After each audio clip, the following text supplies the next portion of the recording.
Bismillahirrahmanirrahim. Alhamdulillah. Wassalatu wassalamu ala Rasulillah wa ala alihi wa sahbihi wa man nasarahu wa wala. Amma ba'du. Alhamdulillah, summa alhamdulillah. Alhamdulillah. Ikhwatul iman, ikhwatu fid din, a'azakumullah wa uhibbukum fillah. Usikum wa iyaya bitaqwallah faqad faza man ittaqa. Alhamdulillah ikhwan, sebagai sedikit tazkirah kita tengok tajuk ni. Tajuk ini diambil daripada tulisan Imam Al-Ghazali rahimahullahu taala. Diambil daripada kitab Bidayatul Hidayah. Di bawah tajuk, Imam Ghazali buka tajuk Adabus Suhbati. Tu baca dengan panjang, Adabus Suhbati. Panjang, da pun panjang. Lepas tu ba tu, baris ba tu masuk dalam sad. Bus Suhbati. Adabus Suhbati. Bermakna as-suhbati bermakna sahabat. Adab, perkataan plural, menunjukkan kepada beberapa adab, lebih daripada satu. Adabus suhbati, iaitu adab bersahabat, adab berkawan. Al-Imam Al-Ghazali rahimahullahu ta'ala di dalam kitab dia Bidayatul Hidayah, juga dalam Ihya, tapi yang kita punya ni daripada Bidayatul Hidayah. Dia buka beberapa adab. Adab ibu bapa, adab kita dengan Tuhan, adab kita dengan guru, adab guru dengan murid, adab kita bersahabat, dan dia juga letak adab bagaimana memilih sahabat. Sebelum dia buka adab ni, dia membuka bab dulu, iaitu bab tentang berapakah rukun kita bersahabat. Bukan semua orang yang kita berkawan kita akan bagi adab ni, tidak.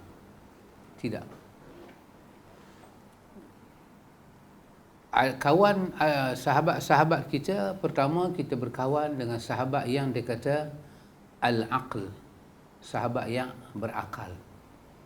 Dan jangan bersahabat dengan orang yang ahmaq, dia kata la khaira fihi, orang yang bodoh, nescaya tidak ada kebaikan padanya. Kenapa? Kerana dalam bersahabat itu kita nak jadikan sahabat itu sebagai mir'atun. Dia itu sebagai apa kita kata? Mirror. Bahasa orang putih itu. Mirror lah. Cermin kita. Kalau cerminan panggil apa? Reflection. Cerminan. Kerana kita nak ambil dia, kita nak ambil banyak manfaat daripada dia, maka dia mesti sahabat yang berakal. Akal di sini bukan makna saya tak gila, tapi bermakna juga orang yang bukan ahmaq. Akal di situ, al-aqlu lawan dia al-ahmaqu, bodoh. Yang berbodoh di situ bermakna tak ada adab, tak ada fikiran. Satu. Yang kedua, Imam Ghazali kata kawan yang kita nak buat, orang yang nak akan jadi sahabat kita ini adalah orang yang dikatakan sebagai orangnya as-sidqu, orang yang benar. Dia itu benar. Maka jangan bersahabat dengan orang yang kadhib, maka tidak ada kebaikan pada dia. Orang yang bohong. Bohong maksud di situ bohong yang apa? Bohong yang besar-besar ni, bohong yang mendatangkan masalah. Bukan kita kata ranjau-ranjau, bahasa kita ni handuk ranjau aku, tak ada. Bohong ni bohongnya apa? Dia bohong kita mudarat kita. Mudarat dunia dan akhirat kita. Dia bukan macam ranjau biasa-biasa ni pakcik dia kan. Macam ranjau-ranjau kita ni kita kata apa? Cirit. Ada cirit kat aku. Cirit tu bukan sakit perut. Betul pakcik dia? Cirit tu kira ranjau. Kadang ustaz tak main pun dia kata cirit. Ustaz cirit dah. Baik. Yang ketiga, dalam kita bersahabat, kita cari sahabat yang dikatakan sahabat itu sebagai sahabat yang islah, yang dia mempunyai kebaikan demi kebaikan, sama ada kebaikan pada akhlak ataupun kebaikan pada kehidupan dia. Sahabat yang kita kata islah dia ni, ataupun silah, dia ni satu orang yang mempunyai kebaikan. Itu yang ketiga. Keempat, orang yang kita nak jadikan sahabat ini adalah dikatakan orang yang akan kita gelak dia sebagai sahabat kita adalah seorang yang saleh. Orang yang saleh. Apa makna orang saleh? Orang saleh di sini adalah orang yang tidak mengekalkan dosa besar dan tidak meninggalkan segala benda yang wajib. Itu saleh. Lama kita duduk dengan dia, kita tak nampak dia kekalkan dosa besar. Kalau dia ada buat silap apa, dia cepat-cepat betulkan, dia istighfar, dia minta ampun pada Allah. Itu adalah makna saleh. Orang yang saleh. Dan benda-benda wajib yang Tuhan bagi pada dia, kita tak nampak dia mensia-siakan. Semua dia buat. Bukanlah saleh dengan makna yang kedua tu. Yang kedua tu makna tengok ayat muka pun, tahajud tak tinggal, biji tasbih di tangan. Yang tu bukan maksud saleh di sini. Saleh di sini tidak mengekalkan dosa besar dan tak ajak pun kita kepada dosa besar, dan kita tak nampak pun dia meninggalkan benda-benda yang diwajibkan Tuhan pada dia. Maka dia adalah orang yang saleh. Imam Al-Ghazali rahimahullahu ta'ala menyatakan bahawa itu adalah rukun bersahabat. Rukun dia. Jadi kalau ada yang tu, baru boleh kita tunai hak ni. Jadi di situ Al-Imam Al-Ghazali tidak memasukkan apa kita kata syarat pertama dia orang Islam. Tak ada. Kenapa? Kerana Imam Al-Ghazali berpandangan bahawa semua syarat-syarat ni tidak dimiliki oleh orang yang kafir. Orang kafir tak ada benda ni. Apa yang pertama tadi? Akil. Orang kafir ni akal dia tak panjang. Akal dia tak panjang. Ada seorang yang bukan Islam berjumpa dengan satu orang tua Islam. Seorang kafir. Ini yang umum lah, cerita yang umum kan. Satu orang bukan Islam jumpa seorang yang Islam. Orang muda bukan Islam berjumpa seorang tua yang Islam. Mereka berselisih masa nak masuk toilet. Nak masuk apa? Tandas. So orang tua ni bila dia nak masuk tandas, dia tengok, dia tulis 5 kupang. Nak kena bayar 5 kupang. Dia tengok tu, dia termenung saat dia duduk menangis. So orang muda ni tanya pada dia. Dia kata, pasal Pak Uncle menangis. Dia kata, pasal nak kena bayar 5 kupang. Tak apa, dia kata dia bayar. Jadi pergi masuk lah. Kata orang tua ni, dia kata, aku tak menangis pasal 5 kupang tu. Dia kata, aku rasa lah duit yang aku ada ni, tandas ni aku boleh beli. Tandas ni aku boleh beli. Itu orang muda ni tanya, kenapa menangis? Dia kata, aku tak menangis, melainkan aku terfikir satu perkara. Apa dia? Untuk masuk ke tempat yang sebusuk ini, I must pay 50 sen. I must pay. Aku kena bayar 5 kupang. Apatah lagi dia kata, kalau aku nak masuk syurga Tuhan, apa yang aku kena bayar? Jadi orang anak muda ini, kerana dia bukan Islam, dia macam tak bisa dengar percakapan-percakapan yang membawa kepada tarbiyah ke hari akhirat. So dia ingin mendekati orang tua ni, apa yang orang tua ni cuba nak bagi tahu pada dia. Maka itulah salah satu contoh Imam Ghazali nak bagi tahu bahawa seorang yang dikatakan al-aqal itu bukanlah saja merujuk kepada akil baligh, tetapi dia tidak ahmak. Ahmak itu maksudnya bodoh. Bodoh yang dimaksud di sini bukanlah bodoh kita tanya kat dia 2 campur 2 dia tak tahu. Tetapi bodoh di sini dia tidak tahu nilai dunia dan nilai akhirat.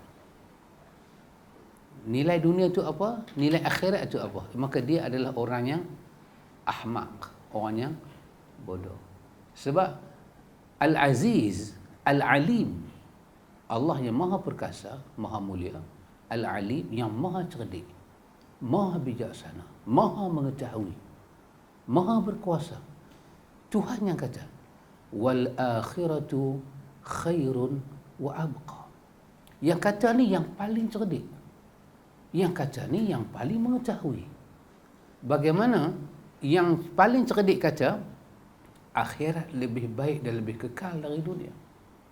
Macam mana kita nak panggil satu orang tu cerdik kalau dia tidak boleh kata seperti orang cerdik kata? Al-Alim kita terjemah dengan makna apa? Alim, maha berilmu. Al-Aziz, maha mulia. Apa lagi sifat Tuhan kita bagi tahu? Al-Khabir, maha mengetahui. Al-Latif, pengetahuan dia tu bukan yang kasar-kasarnya, halus-halus, yang seni-seni pun dia sangat mendalam pengetahuan dia. Allah disifatkan dengan apa lagi? Allah disifat dengan al-quwwah, al-quwwatu, al-qudratu, al-qahar, al-jabbar. Dia al-malik, pemilik. Dan pemilikan dia itu sangatlah wasi'ah, sangat luas. Dia yang kata dunia akhirat lebih baik dari dunia. Tiba-tiba kita berkawan dengan satu orang yang orang itu tidak boleh kata seperti orang cerdik kata. Maka agak-agak dia nak petik kata siapa? Kalau dia tinggalkan kata orang cerdik, dia pasti akan ambil kata orang yang tidak cerdik. Kita hari ini kita duk belajar kan. Kita pasti akan petik kata-kata cerdik pandai. Awak tak ambil kata-kata cerdik bodoh. Kita kata saya nak petik kata kawan ni tapi kawan ni bodoh-bodoh cerdik. Tak mau. Profesor universiti dunia hari ni kita kalau cakap dalam bidang apa dunia muasarah ni yang muasarah yang contemporary ni yang semasa ni orang akan sebut perkataan Profesor Dr. Yusuf Qaradawi, Allahumma ghafir lahu warhamhu wa'afihi wa'afu anhu. Orang petik kata Profesor Dr. Wahbah Zuhaili, kan? Orang petik kata-kata Dr. Ramadan Al-Buti. Kenapa? Kerana mereka ni orang cerdik. Orang yang kita panggil doktor tu, gelaran PhD doktor, dengan kita, dia dah cerdik dah. Cerdik jauh dah. Tapi dia bila dia nak cakap, dia akan petik kata-kata orang lebih cerdik daripada dia. Dan kita tengok macam kita ada buku Dr. Wahbah Zuhaili yang hitam tu. Yang dipanggil fiqh nama fiqh Islam dan dalil dia tu. Berapa jilid ke? 9 jilid kita ada. Dia tu dah di kalangan orang cerdik, tidak kata dia cerdik. Dia tu sendiri memetik kata-kata orang yang dia rasa lebih cerdik daripada dia. Kata-kata imam mazhab dia ambil, kata-kata fuqaha dia ambil. Maka orang tidak akan mengambil kata-kata orang yang bodoh. Maka bodoh di sini kita guna perkataan, kita tak kata jahil, kita kata ahmaq. Alif, ha kecil, mim, qaf. Ahmaq. Jadi Imam Ghazali kata apabila yang maha cerdik, yang maha mengetahui, luas ilmunya, dalam ilmunya, iaitu Rabbul Alamin, menyatakan akhirat lebih baik dan lebih kekal dari dunia, tiba-tiba ada orang kafir hanya menumpukan kehidupannya di dunia tanpa mengetahui akhirat, maka dia bukan orang cerdik. Dia tak masuk dalam kategori cerdik sebab dia tak boleh mengarahkan arah hidup dia. Dulu Muhammad Iqbal seorang daripada Pakistan, dia terkenal kan dengan pujangga Muhammad Iqbal. Apa dia kata? Apa cerita dia?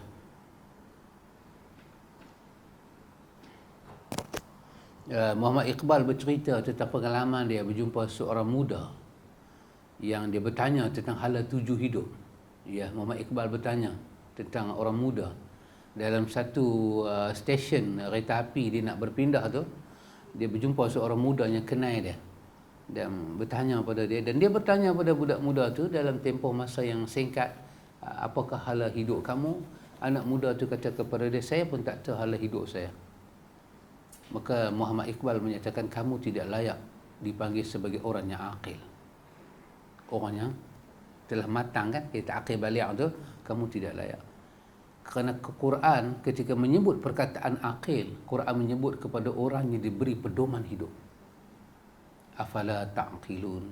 Ulul albab itu tak disebut untuk sebarangan orang, disebut untuk orang yang fikir dan zikir, untuk orang fikir dan ibadah. Yang kedua tadi apa? As-sidqu, orang yang benar. Maka lawan dia adalah kadzib ataupun kadzab, pembohong, pendusta. Tetapi di sini kerana Al-Imam Al-Ghazali nak bercakap tentang adabu as-suhbati, maka sidik di sini kita maksudkan dengan orang yang benar dan lurus niat dia. Lurus niat dia, iaitu ketika dia berkawan, dia tidak mengambil kesempatan di atas apa yang ada dengan kita. Lurus niat dia, benar. Orang Melayu kata dia tidak menjadi duri dalam sekam, menggunting dalam lipatan, lagi api dalam sekam. Itu bukan duri lah, api dah. Tapi orang tak sangka tu dalam sekam ada api, sebab biasa orang ingat dah padam dah, tapi dia duduk menyala. Apa lagi? Banyaklah istilah orang Melayu tu, tapi istilah itu tidaklah merujuk kawan tu sebagai orang yang cakap bohong, tetapi merujuk pada orang itu tidak benar niat dia. Sebab dunia menyaksikan, seperti Imam Ghazali bagi huraian pada kita, ada orang jahat tidak pernah berbohong seumur hidup, dan dia paling kurang bercakap, tapi dia sejahat-jahat manusia kerana dia memiliki hati yang tidak sidik dalam semua perkara. Dia berkawan, dia tak sidik, ada semua bab dia tidak ada hati yang benar. Dan Imam Ghazali dalam kitab dia Ihya, dia memadukan bab as-sidqu dengan bab al-ikhlasu. Bab sidik dengan bab ikhlas duduk satu bab, dia kata setara. Jadi maka apakah yang kita nak ambil manfaat daripada situ ialah sidik di situ ialah lurus dan benar niat di dalam berkawan. Kenapa? Kenapa itu yang menjadi rukun dia? Kerana nanti beberapa perkara yang Imam Ghazali nak dedah kepada kita ini tak akan boleh dibuat oleh orang yang tidak sidik. Orang yang bercakap benar, tapi kalau dia punya niat dia, nawaitu dia tidak benar, dia tak boleh buat. Maka pasal itulah ikhwan, yang ketiga tadi islah, ataupun kita kata silah ataupun islah, ataupun orang ini orang yang suluh, mempunyai kebaikan demi kebaikan. Tentulah dalam bersahabat ni saya fikir kalau ialah kebaikan dalam bentuk nasihat, kebaikan dalam bentuk harta benda ni, kebiasaannya orang susah macam mana pun dia boleh khetiak cari. Dia boleh berhempah pula. Pinjam meminjam itu ada, sewa menyewa itu ada, gadai menggadai itu ada bab dia. Tetapi dalam islah ni, untuk menenangkan jiwa paling susah. Sebab kebanyakan daripada dunia ni, bila kita berhadapan dengan masalah, dia suka cucuh petrol. Kita pergi cerita kat dia, dia tak bagi tahu kelebihan sabar, dia tak bagi tahu apa. Dia akan cucuh masalah itu menjadi sebuah gunung. Kalau dia tengok bukit, dia akan cucuh bagi jadi gunung. Kalau dia tengok gunung, dia akan cucuh sampai ke awan. Maka tidak ada islah dalam pertuturan dia, dalam perhubungan dia, tidak ada islah. Maka kerana Imam Al-Ghazali nak meletakkan di bawah bab adabu suhbati, maka islah di situ kita lebih menterjemahkan dengan makna islah fi dunia wal akhirah, membawa hati menuju akhirat.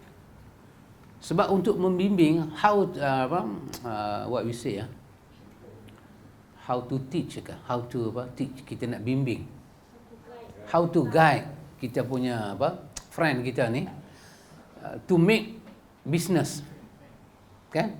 Dia develop satu business, from the small business to the big business. Apakah dia punya pillar dia, I think is not susah sangatlah. Kan? Kalau drama Tamil kan, dia kalau cakap orang putih kok mana amah dia kata sikit. Melayu pun lucu lah. Perkataan tak lepas memang. Dia boleh guide. Kan dia boleh bagi pandangan. Biasanya pandangan itu jujur lah. Tetapi nak guide manusia berjalan kepada, kita panggil, ingat perkataan kita, murid, salik, salikin, berjalan menuju Tuhan. Ini tidak ramai orang di dalam kawan boleh buat, tak ramai. Maka pemilihan daripada awal itu, orang itu mempunyai pandangan ini. Pandangan yang disebut dalam surah Al-Baqarah, Allah menyebut tentang orang pergi haji. Allah kata, فَإِذَا قَضَيْتُمْ مَنَاسِكَكُمْ فَذْكُرُوا اللَّهِ. Bila kamu dah selesai, dah haji ke umrah, dah apa dah, Allah kata, ingatlah Allah banyak-banyak. Seperti mana kamu mengingat mak bapak kamu. Macam mana kamu ingat ke kampung halaman kamu. Kamu ingat Allah tu lebih banyak daripada itu. Maka Allah bagi dua. Allah kata, ada satu orang, dia berdoa pada Allah di Mekah. Dalam ibadat dia berdoa. Dia kata, Rabbana atina fid dunya. Allah jawab, wa ma lahu fil akhirati min khalaq. Dia kata, Tuhan, berilah kepada aku di dunia. Allah kata dalam hati dia tak minta langsung akhirat. Maka tak ada bahagian dia untuk akhirat. Tapi Allah kata, wa minhum, ada sebahagian dia ni, man yaqulu rabbana atina fid dunya hasanah wa fil akhirati hasanah wa qina azaban nar. Beza dia, kawan tadi, dia minta dunia pun, dia terlupa perkataan hasanah. Dia kata, Rabbana atina fid dunya. Terus Tuhan jawab, wa ma lahu fil akhirati min khalaq. Tak ada bahagian akhirat. Dia hanya minta dunia, kebaikan dunia pun dia tak minta. Kerana dia berkeyakinan, kalau dia dapat dunia, dia dapat kebaikan. Sedangkan tidak demikian. Tuhan tambah perkataan, atina fid dunya hasanah. Ini ucapan orang yang betul. Atina fid dunya hasanah. Dengan tadi, atina fid dunya tanpa hasanah. Maka jadilah kita antara orang kafir. Di antara orang kafir itu, dia banyak mendapat fid dunya, atina fid dunya, pemberian Tuhan, rezeki Tuhan dalam dunia, tetapi dia tidak ada hasanah. Sepatutnya kita makin kaya, moral kita seimbang dengan kekayaan kita. Kita orang membaca, orang belajar, makin kita dipanggil apa? Bahasa orang putih, knowledgeable, intellectual, kan? Bila kita makin tinggi pengetahuan kita, maka pengetahuan dengan moral kita sepatutnya seiring dan sejalan. Seindah bunga di taman. Ya. Kaabah dengan mamang tunduk, maknanya mamang tahu lah tu. Kalau mamang tengok saya balik, mamang baru dengar. Ya, begitu. Tetapi kebanyakan orang kaya yang tidak ada iman, dan kebanyakan orang-orang yang ada ilmu tidak ada iman, maka tidak seimbang. Kesombongan masuk. Kenapa? Kerana dia hanya mendapat bahagian dunia, dia tak dapat bahagian hasanah. Maka diperlukan kawan yang boleh bimbing kita. Tengah-tengah kita buat kerja, dia boleh bimbing balik niat kita ini, perjalanan kita menuju akhirat. Jangan kita hentikan perjalanan kita ini dengan dihalang oleh kerja-kerja teknikal dalam dunia ni. Kemudian yang keempat tadi, kawan kita yang saleh. Yang kelima, tak ada, 4 saja. Okey. Setelah itu ada, maka Imam Ghazali kata kita pun berkawanlah dengan dia. Kita kawanlah dengan dia. So kalau kita belum ta'aruf dengan dia, kita ta'aruf lah. Kita tak tahu nama dia, kita tanya kan. Macam kita duk baca kelas hari Senin Nabi. Nanti kita akan jumpa Nabi tanya nama sahabat, nama apa. Dan ada masa Nabi akan panggil dia dengan nama penuh dia. Tak panggil kunyah dia. Panggil terus nama dia. Nabi kata, Ya Abdullah. Nabi tak panggil lah nama kunyah. Panggil nama betul. Nabi pegang bau dia. Itu bermakna itu nama dia dalam proses ta'aruf. Kita mengenali. Kita mula nak kenal orang yang kita nak buat sahabat ni. Yang kita kata apa dia?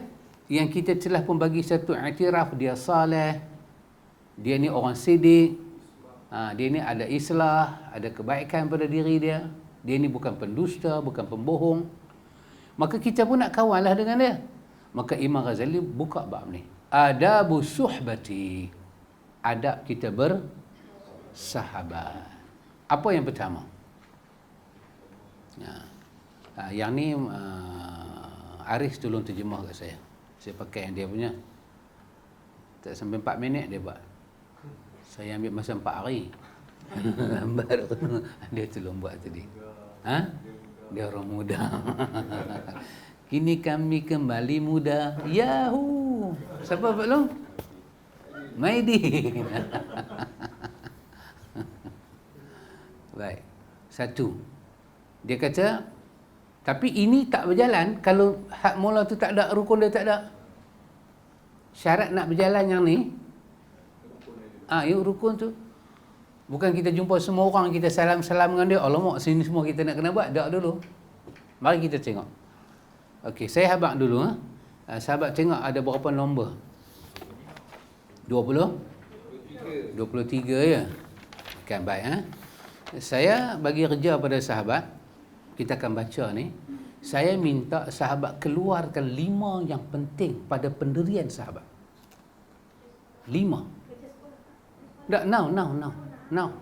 Keluarkan 5. Oh, setengah tak dapat lah. Oh, bagus. Saya dengar yang baik. Ya.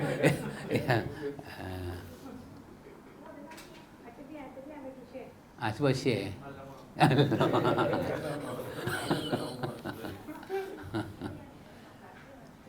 Yang 5 tu tak mesti sama. Sahabat perhati semua 23 ni. Sahabat tengok dalam 23 ni yang mana yang sahabat rasa penting. Tok Mat rasa penting Tok Mat. Benda tu mesti ada dalam sahabat. Tok Mat letak sebelah, Tok Mat catat 5 saja. Memang mungkin boleh ambil saya punya. Tapi saya punya terbalik, tersilap betul setiap terbalik. Boleh Amang? Pak Long dah belum? Tak ada. Tu nak main share dah. Nanti nak main share dah.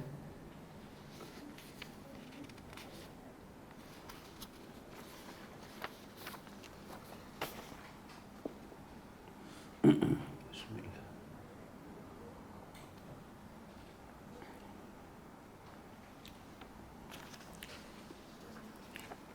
Baik Pak Amir ya. Pilih. Penting. Dia ada 23 kan? Jadi pada hemah kita sendiri. Kita rasa dalam 23 ni inilah benda yang paling penting.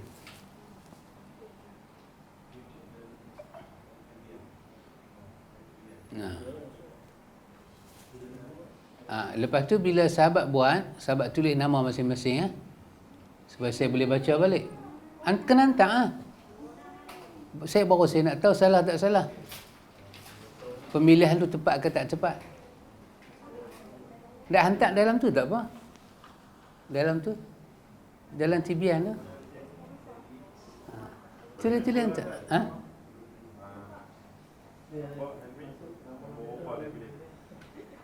Sahabat tulis nama. Nama sahabat atas. Lepas tu sahabat tulis, sahabat pilih yang mana?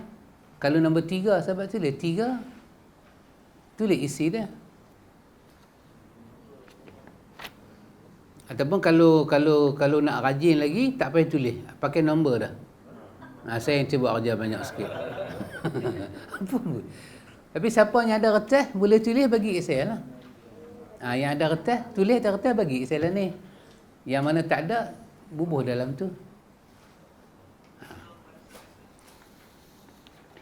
Baik. Boleh Pak Mik? Okey. Saya BP dia bertulis Pak Mik, kita bercakap dua orang. Pak Mik tengok nombor 1. Pak Mik ada kertas kan? Ada. Okey. Nombor 1, dia kata mengutamakan sahabat dengan harta bendanya. Jikalau ia tidak berkuasa berbuat demikian, maka sekurang-kurangnya hendaklah dia memberikan kepada sahabatnya apa-apanya lebih daripada hajat dirinya. Sama Aris? Sama kan? Dia berkawan, dia kena beri keutamaan. Sebab ini sahabat yang mana Pak Mik, yang ada 5 syarat tadi. Kan? 4 syarat tadi.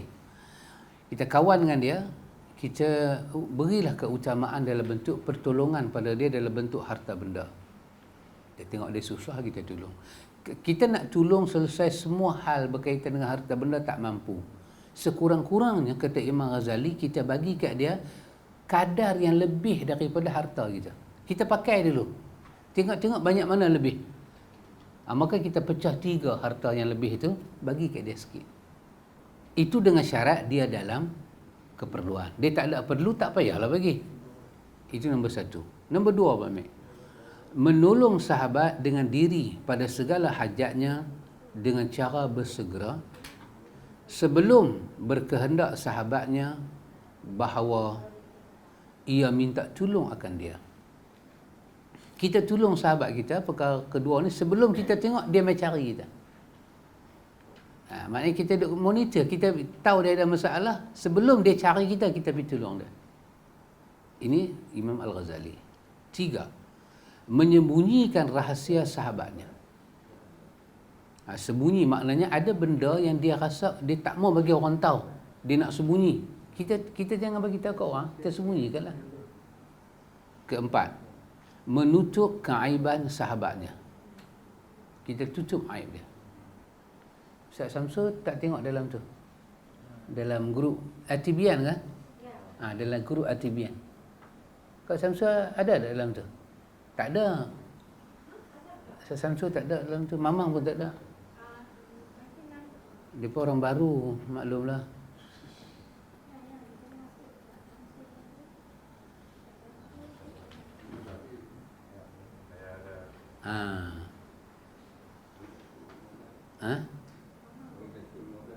Tak cukup. Yang kelima, berdiam daripada menyampaikan perkataan orang lain yang mencela sahabatnya. Perkataan-perkataan cela yang boleh menjatuhkan semangat dia, jangan sampai pada dia. Yang tak menjatuhkan, tak apa boleh. Yang menjatuhkan, bila dia dengar-dengar dia jadi down, tak boleh buat apa. Jangan sampai pada dia. 6, menyampaikan segala perkataan orang lain yang memuji akan sahabatnya. Ini pun dalam Ihya ada syarat. Syarat dia tak rosak dengan pujian itu. Puji-puji biasa-biasa. Yang ke-7, mendengarkan dengan baik akan perkataan sahabatnya ketika dia bercakap.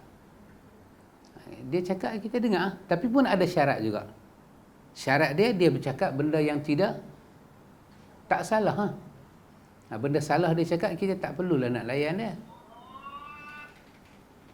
Ke-8, meninggalkan berbantah dengan sahabatnya. Kita tak usah bantah dia. Dalam benda-benda apa? Dalam benda-benda yang tak penting. Kemungkinan dia ada pandangan peribadi dalam bab-bab yang tak penting. Bukanlah bab akidah, bukanlah bab Islam tu, tapi bab-bab yang biasa-biasa. Ke-9, memanggil sahabatnya dengan nama yang terlebih disukainya. Jangan panggil nama dia Cirik. Betul tak lo? Jelutung ni nama saya tak tahu nak bawa lo. Banyak nama yang sampel-sampel, gelang. Jadi kita nak panggil dia dengan nama yang dia suka. Saya Tok Kong pun saya rasa banyak. Gelang. Kalau Penang saya ingat, kalau Jelutung saya ingat lagi. Orang nak cari rumah Pak Mat. Pak Mat ni ada berapa jenis Pak Mat dalam kampung saya. Ada Pak Mat Terpa, ada Pak Mat Periuk, ada Pak Mat Balik Pulau, ada Pak Mat Tabok. Berapa banyak? Yang istimewanya Pak Mat Tabung. Pak Mat Tabung ni dia kita bagi satu dinding macam ni kat dia. Dia nanti draw penuh dinding tu. Dahsyat. Kelebihan tangan dia.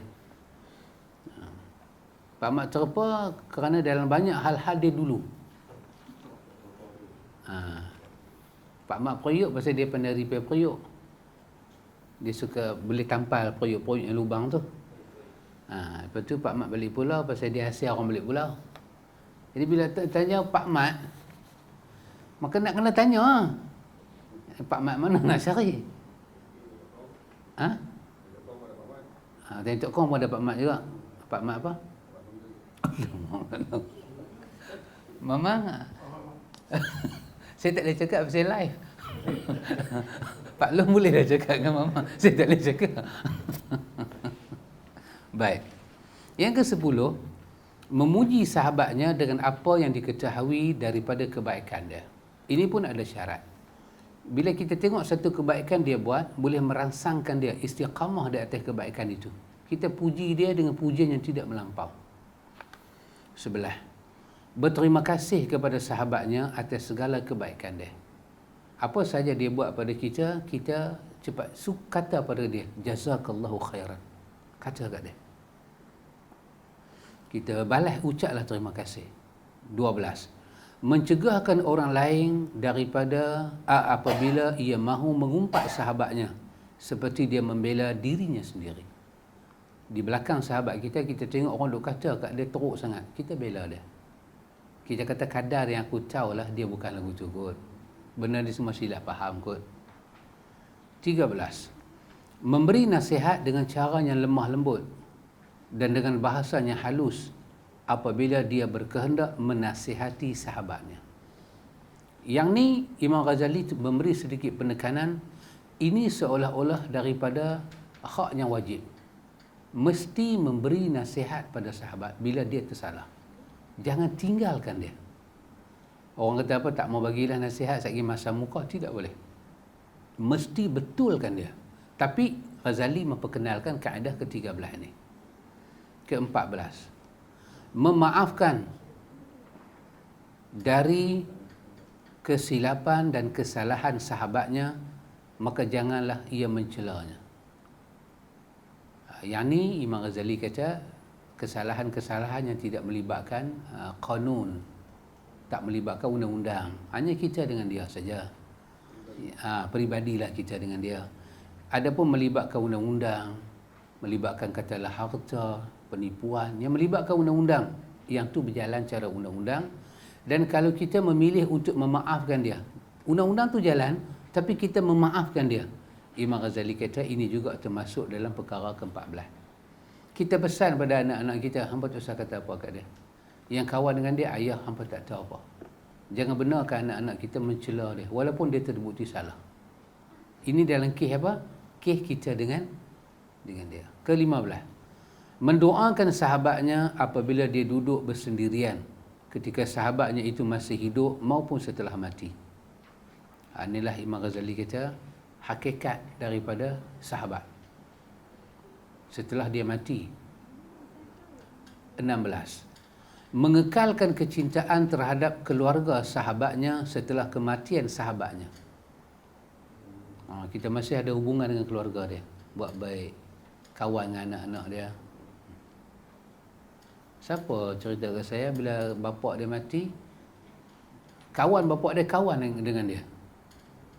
Lepas bapak dia mati, kawan bapak dia kawan balik dengan dia. Oh subhanallah. 16. 17. Jangan suka memberatkan sahabatnya dengan bebanan dan tanggungjawab, bahkan hendaklah dia meringankan daripadanya supaya ia sentiasa senang hati padanya. Ini dalam kes apa ikhwan? Dalam kes kita bekerjasama dengan dia. Jangan bagi benda berat dia tak boleh buat. Kalau dia duk buat sebagai benda hari, dia pening kepala, jangan bagi. Itu hak sahabat. Kena bagi tak boleh, jangan pegang. Dia pegang pula, main pula. Sampai tak boleh senyum. Sampai orang kata tidur pun berdiri, mata jegir. Maka jangan bebankan dia. Dan kita pun tak bolehlah kata ke dia, nampak tuan ni macam boleh semua, ambil ini, ambil ini, ambil ini. Tak boleh. 18. Menyatakan rasa kesukaan dengan segala yang menyukakan hati sahabatnya, dan juga menyatakan rasa kesusahan pada segala yang menyusahkan hati sahabatnya. Yang ni dalam kes apa Imam Ghazali kata, dalam kes dia ditimpa musibah dan dia mendapat kebaikan. Kita menampakkan rasa suka kita, tahniahkan dia bila dia dapat kebaikan, dan kita pun bersama simpati, susah hati bila dia susah. 19. Menyamakan antara hakikat keimanan yang wujud dalam hati dengan apa yang nampak di luar, maka dengan itu barulah kecintaan itu dianggap benar.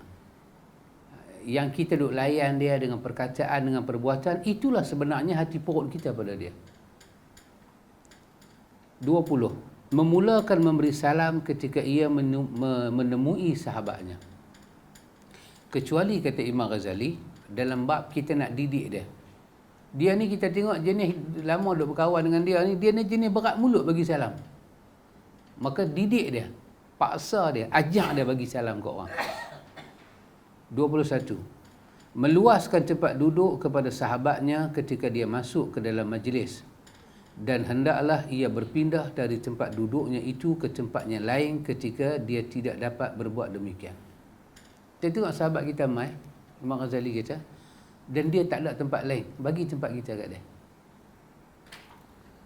Itu pun kena tengok mood kita hari itu lagu mana lah.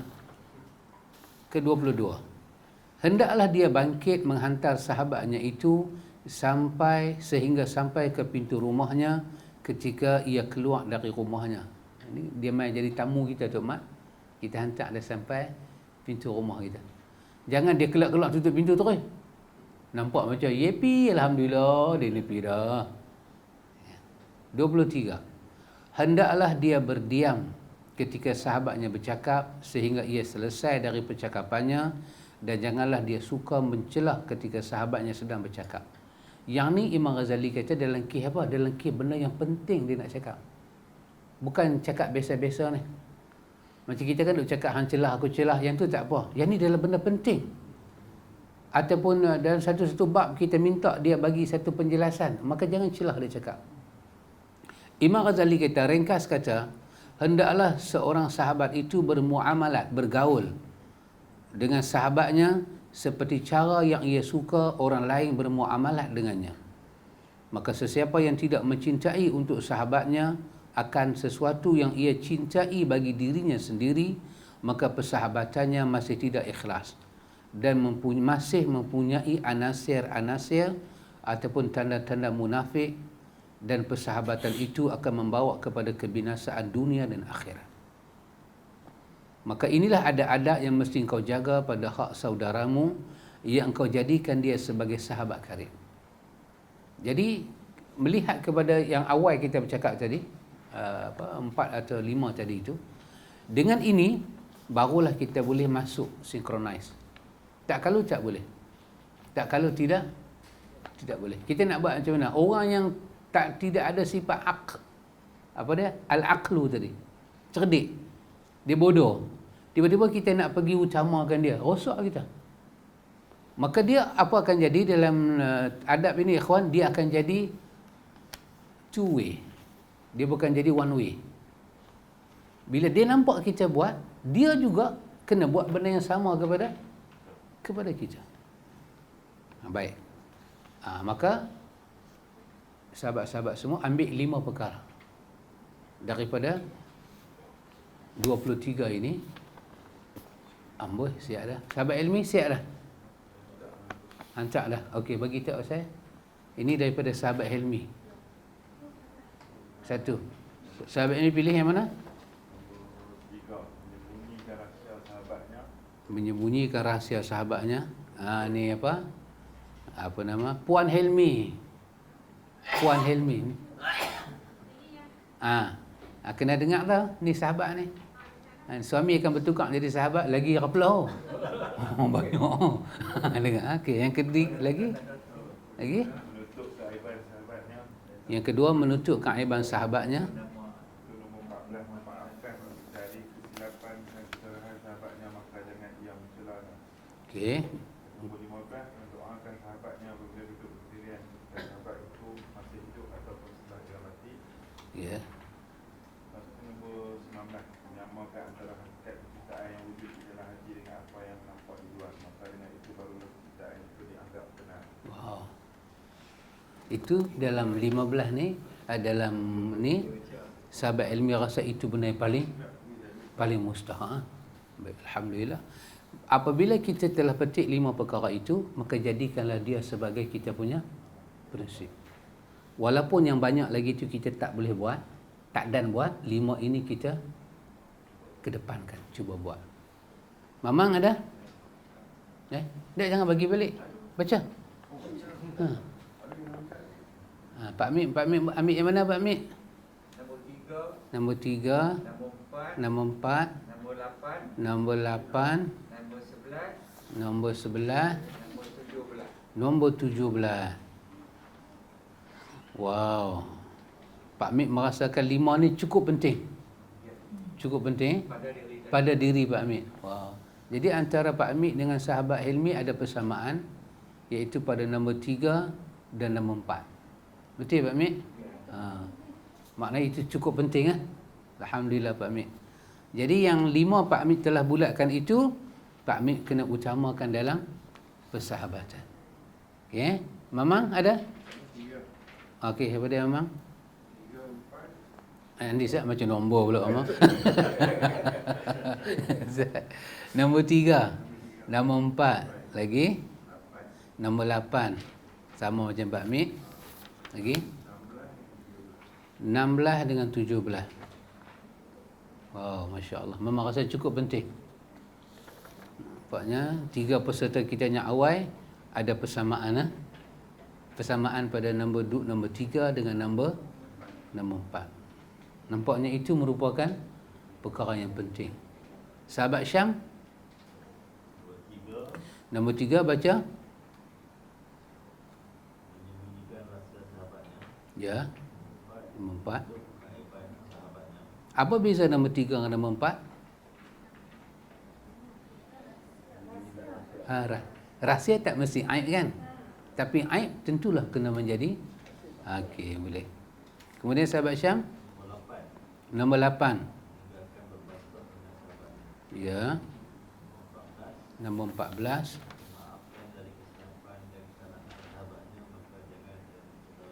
Ya. Nombor 15.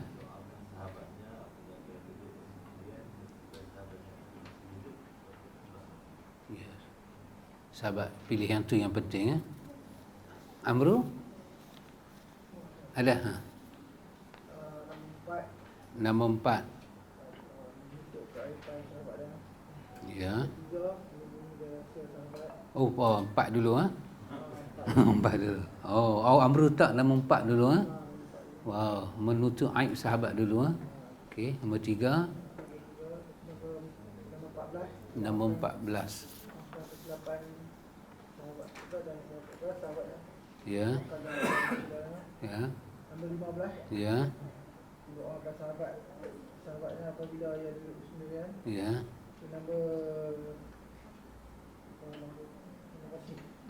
Nombor 11. Terima kasih kepada sahabatnya segala kebaikan.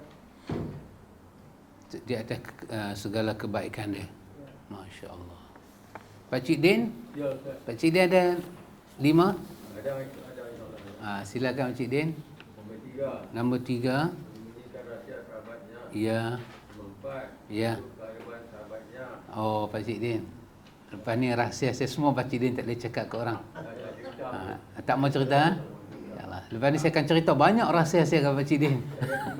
Alhamdulillah. Nombor 3, nombor 4. Nombor 14 Pak Cik Din. Bukan dari kesilapan dan kesalahan sahabatnya, maka jangan salahnya. Ya. Kemudian 15, mendoakan sahabatnya biar duduk sendirian. Ya. Jika sahabat itu masih hidup ataupun sudah mati. Ya. Kemudian nombor 22. Nombor 22. Yang ini hendaklah dia bangkit menghantar sahabatnya ketika sampai pintu rumahnya ketika hendak keluar dari rumahnya. Masya Allah. Alhamdulillah. Cik Mat? Berdua penduduk sahabat dengan diri pada segala hajat dengan Ya. bahawa ia meminta tolong akan dia. Ya, sebelum dia tolong kita, sebelum Sebelum dia minta tolong dia lah. kita tolong dia. Ya Allah. Kan? Menyembunyi nombor 3. Ya. Menyembunyi rahsia sahabat. Nombor 13, memberi nasihat dengan cara yang lemah lembut dan dengan bahasa yang halus apabila ia menggunakan menasihati sahabatnya. Ya. Nombor 14, memaafkan dari kesilapan dan kesalahan sahabatnya. Maka dia mencela. Soalan 4 lah. 4. Dua pokok yang dia ni. Jom sama apa sih dia? Dia bangkit mengantar sahabatnya itu sehingga sampai ke pintu rumahnya ketika ia keluar dari rumah. Masya Allah. Muslimat? Frida? Nombor 3. Nombor 4. Nombor 11. 13. Oh, orang boleh mengagak ha? Nombor 14. Rasa yang ni penting. Semua penting. 5. Yang tu yang penting eh. Ya. 5 benda ni sangat penting. Siti Salwa ada. Nombor 3, 4, 13.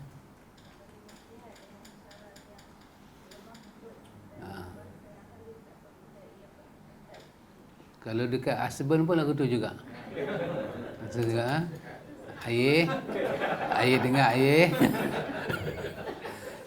Ya, ayah nampak macam lain terus tunjuk sorak ni. Okey. Nombor 14. Oh, nombor 14 ni memang Siti Salwa buat kat saya banyak. Dia memaafkan segala kesilapan. Kata Belori dalam lagu dia. Ini Belori dia menyanyi seorang. Dia kata, berilah kemaafan atau jatuhkanlah hukuman. Nama apa lagu tu? Dia menangis, dia menyanyi kat bini dia. Bulan kata. Biarlah bulan berbicara.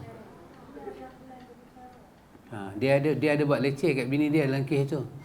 Kan? Lepas tu dia kata, berilah kemaafan ataupun jatuhkanlah hukuman. Mai dekat Datuk Nash pula.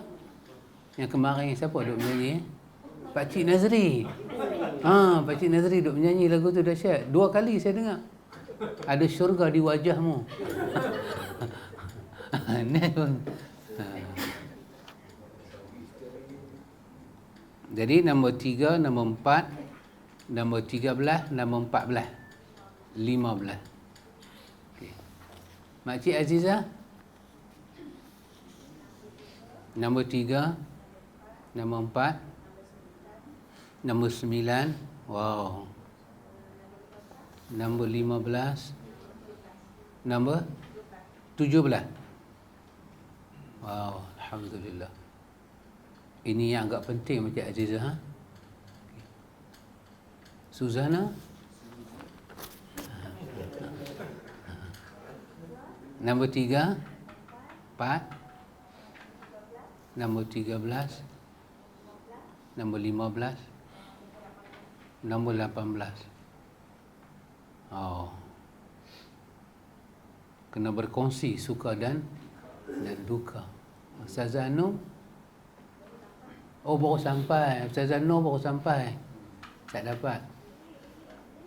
Lily lah. Macam mana boleh tak nampak Lily? Aduh, Lily. Kesian kat dia. Ya Lily, sila Lily. Nombor 3, nombor 4, nombor 11, nombor 15, nombor 17. Alhamdulillah. Sama? Ustaz Samsul? Dah buat sama? Sama dengan siapa? Nombor 10. 10, 11, 14, 4 belas. 10, 11, 14. 15. Betul? 10 memanggil sahabat dengan nama yang disukai. Memang. Lepas tu 10 puji sahabat. 11 terima kasih. Lagi 14 maafkan sahabat. Lagi satu 15 doakan sahabat. Wow. Ha? Dari mudir. Baca tengok. Nombor 3, nombor 4, nombor 8, 11 dengan 20. Oh, mudir bagi salam dulu. Oh, itu tak? Dia bagi salam terus. Okey nah. Ni Ustaz Kamsah ni nombor 1. Oh, nombor 1. Utamakan sahabat dengan harta bendanya. Ya. Dia menyembunyikan rahsia sahabat. Ya. Nombor 4 untuk beraib sahabatnya. Ya. Nombor 5 dan nombor 4 memaafkan terdapat dan kesalahan sahabatnya. Ya. 5 mengutamakan sahabatnya ketika ia bersendirian ataupun ketika ia bersendirian. Wow. Mana? Sahabat Roy? Lari sikit daripada mudir. Lari sikit. Tak mana? Saya ambil nombor 3, Ha? menyembunyikan rahsia sahabatnya. Ya. Nombor 4 untuk kaiban sahabatnya. Dan nombor 8 meninggalkan berbantah dengan sahabatnya. Ya. Dan saya nombor 13 beri nasihat dengan cara yang lemah lembut. Dan last ni saya nombor 20. Ha? Sahabat Anas? Nombor 3. Ya. Ya. Ya. Oh. Ya. 16. Insya-Allah.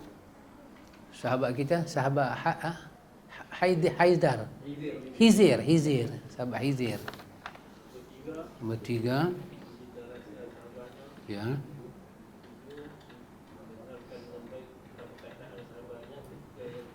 Ya. Ya.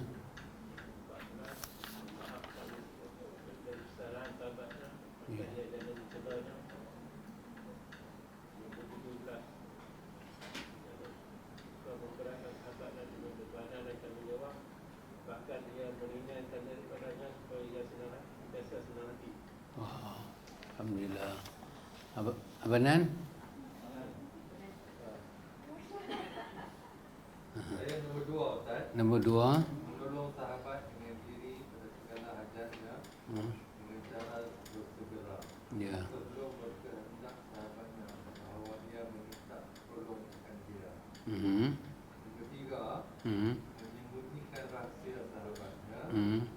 Nombor 4, menutup keaiban sahabatnya. Mhm.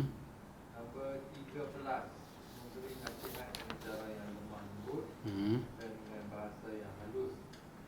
Apabila dia berkehendak menasihati sahabatnya. Ya. Dan nombor 14, memaafkan dari kesilapan dan kesalahan sahabatnya. Ya. Maka jangan ia mencela. Ya. Tuan guru kita Nombor 3, nombor 3, nombor 4, nombor 4, nombor 5, nombor 5, nombor 11 nombor 11 dan 18. dan 18. Baik, dalam setiap kita ada 5 pilihan. Cuba bagi tahu pada saya satu yang paling susah dalam 23 ni. Mana paling susah? Siapa dia? Ha? Aye. Ha.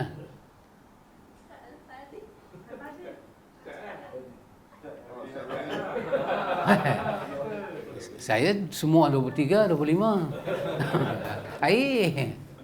Apa lupa air? Air pilih berapa? Air pilih nombor 3. Ha? Nombor 4, doa ibadat. Nombor 11, terima kasih. Terima kasih. Nombor 13, memberi nasihat dengan cara lemah lembut. Okey. Nombor Nombor 14. 14. Udin dan kata tak dan. Tak dan. Pakcik apa? Pakcik Ramlan. Pakcik Ramlan.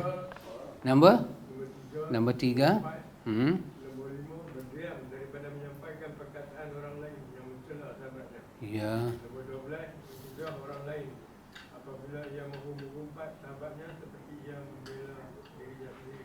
Ya. Lepas tu nombor 20, memulakan memberi salam ketika ia menemui sahabatnya. Alhamdulillah. Jadi mana yang paling susah kita rasa? Dalam semua ni apa yang paling susah sangat kita nak buat? Pakcik Ramlan.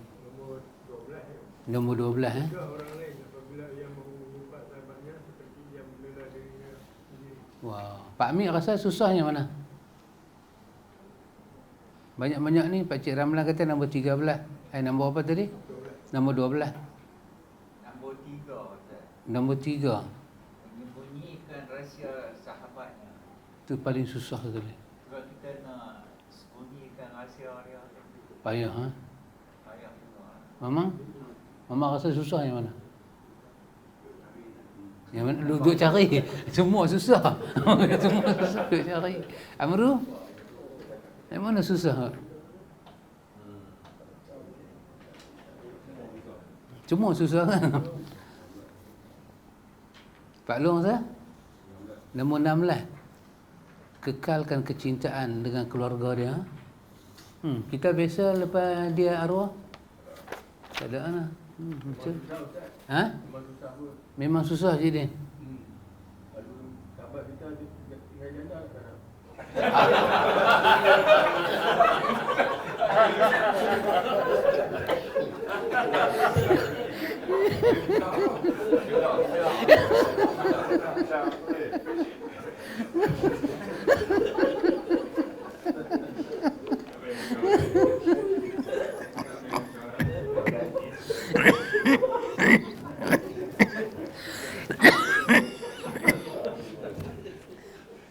Sini.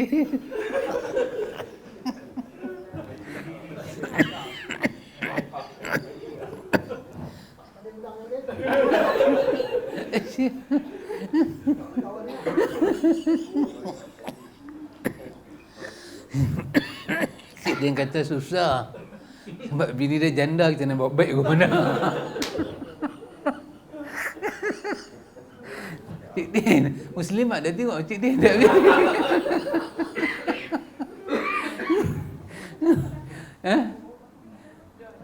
Pak Cik Din kata, Pak Long kata nombor apa tadi? Nombor 16 tu susah nak buat. Lepas mati. Kan? Tu kata Pak Cik Din kata memanglah susah, bini dia ada janda, nak bawa baik ke mana? Dekat kat kita. Orang putih kata out of box. Pemikiran dia kita tak dapat jangka. Betul lah. Susah betul belum. Muslimat rasa susah yang mana? Kalau ada satu lah yang paling susah, yang mana susah? Paling susah. Tadi Pak Cik apa? Pak Cik Ramlan kata nombor 13. Pak Long kata nombor 16. Mamang cari tak jumpa-jumpa lagi. Ada lah Mamang. Ha? Nombor 16 susah. Ha? Sekarang sakit pun sekali happy betul tak kira. Mati pula orang jadi. Sakit sekali. Tu pasal alasan Pak Cik Din tadi ya. Amru setuju Pak Cik Din. Nombor 16 tu paling susah. Sana? Tambah-tambah muda pula. Asyik Pikrak orang tengok pula.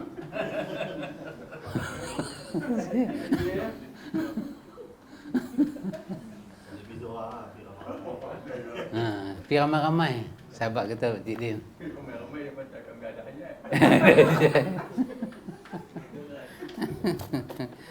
Muslimat rasa mana yang susah? Sama juga. 17. Memberatkan sahabat. Yang tu paling susah. Ha? Banyaknya semua orang nak kira sahabat tu nah. Kalau dalam mesyuarat, hang bagi idea, hang lah buat semua. Hang bagi idea, hang lah selesai. Jadi berat nah. Apa yang kita pilih, kita pegang elok. Kita pegang. Sebab ilmu telah ada di tangan kita. Yang ni apa yang disebut oleh Imam Ghazali dalam kitab dia Bidayatul Hidayah di bawah bab Adabu Suhbati, adab bersahabat. Jadi kita tak bacalah hati biar mana ni Pak Mek. Pasal kita ra'i orang makan tadi. Wallahu ta'ala a'lam. Subhanakallahumma wa bihamdika asyhadu an la ilaha illa anta astaghfiruka